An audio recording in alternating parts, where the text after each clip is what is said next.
ఈరోజు పై రూపంలో మంచిగా కనబడి, ఈరోజు పై రూపానికి శ్రేష్టమైన వాడిగా కనబడి, మాటలు మంచిగా మాట్లాడి ఎదటి వారి యొక్క జీవితాల మీద రాళ్ళు వేసేవారు చాలా మంది ఉంటారు.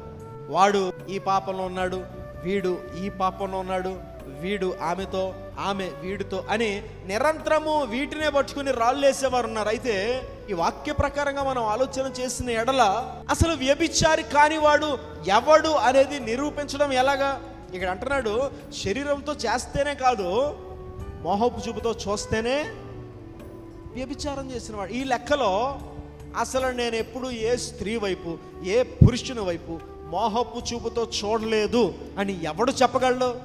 ఒకవేళ అలా చెప్పిన రుజువేంటి? కేవలము వాడికి దేవునికి మాత్రమే నిజం తెలుసు గనక ఎదటి వాడి మీద రాళ్ళు వేయడం కాదు. ముందు నీ ఆలోచనలు ఎలాగున్నాయో, నీ కనుదృష్టి ఎలాగుందో దాన్ని సరి చేసుకుంటే అప్పుడు నువ్వు భద్రపరచబడతావు, పరిశుద్ధంగా బ్రతకగలుగుతావు. లేకపోతే నీ ఆలోచనలు చెడిపోతే నీ దేహమంతా చెడిపోద్ది, నీ పరిశుద్ధత అంతా పాడైపోతుంది.